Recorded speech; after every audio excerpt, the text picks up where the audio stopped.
Hello mga ka-Jams! Welcome back sa aming YouTube channel! Susukatan natin siya at ilalagay ko na rin dito sa video na to yung iba't ibang sukat na makukuha ko sa iba-ibang age ng bata. Yan. Subukan kong magsukat ng 6 years old, ng 1 year old, 2 years old, mga ganyan. Ilan taon ka na? 5 years old po. 5 years old ka na? Eh, huwag ka mangulangot. Para sa mga ngayon lang nakadaan sa aking video, kung naghahanap kayo ng mga tutorial, bisitahin ninyo ang aking timeline, ang aking YouTube dahil marami akong mga ginawang tutorial para sa inyo. Marami akong mga tips and advices na mapapakinabangan nyo sa mga gustong mag-business na kagaya ng ginagawa ko at doon sa mga gustong ma-inspire dyan. Panoorin po ninyo ang aking mga vlog at huwag nyo pong kalimutang mag-subscribe at mag-like ng aking video at mag-click ng notification bell para maging updated kayo sa aming mga gagawin pang videos. A few moments later. At ayan guys, ngayon magsusukat na tayo. Gagamitin natin yung tape measure syempre. Ang gagamitin nating sukat ay inches. Yung shoulders, kapag saktong sukat lang sa bata, ang kukunin natin, saktong sukat lang ha. Yan, para mapakita ko sa inyo. Dito, yung buto sa buto hanggang sa kabila. So, kukunin natin papahabang ganyan. Anak, huwag kang malikot. Yan. Ilagay ang medida paikot sa dibdib para makuha natin ang sukat ng bust at nakapasok yung isang daliri sa loob ng medida. Sa waistline naman, iikot ang medida paikot sa bewang. Ang bewang natin sa may bandang taas ng pusod. Tapos, naka-insert yung daliri sa loob ng tape measure.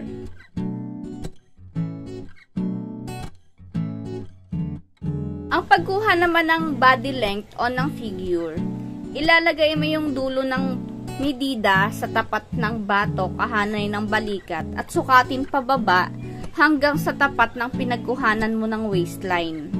Ang pagkuha naman ng dress length, ilalagay mo ulit yung medida sa gitnang parte ng balikat katapat ng batok hanggang sa baba kung gaano kahaba ang gusto mong sukat ng dress. Pwedeng above the knee, pwedeng hanggang knee, pwedeng below the knee, o hanggang binti. Ang pagkuha naman ng armhole depth, ilalagay mo ang dulo ng medida sa point kung saan ka kumuha ng shoulder line at ilagay pababa kung gaano mo kukunin ang lalim ng armhole. 5. Kung gusto nyong kunin yung armhole niya, yan, yung armhole talaga niya. Ayan, ganyan.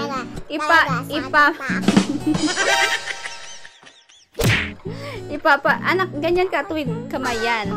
Ibibilog nyo lang siyang ganyan sa armhole. Yan. At yun, isiset nyo lang siya na may allowance dito o maluwag. Yan, may allowance lang. Yung hindi naman masyadong malaki. Anak, ganyan ka. Yan, mga ganyan. Ayan, tingnan ko nga. Wow, pilik-hili powers. Ayan, ganyan. 11.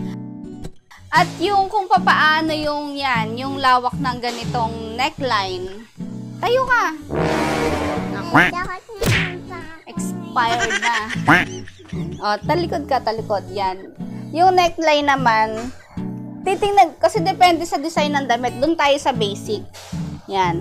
Titingnan nyo kung gaano kalawak yung sa leeg niya. Yan. Yung hindi siya masasakal. Ayan, 4.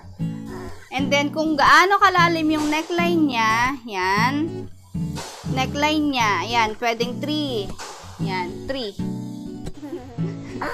Ayan, dito naman tayo sa napoposes na. Dito tayo sa sleeve length. Yan, sleeve length, madali lang. Kung gaano kahaba yung sleeve.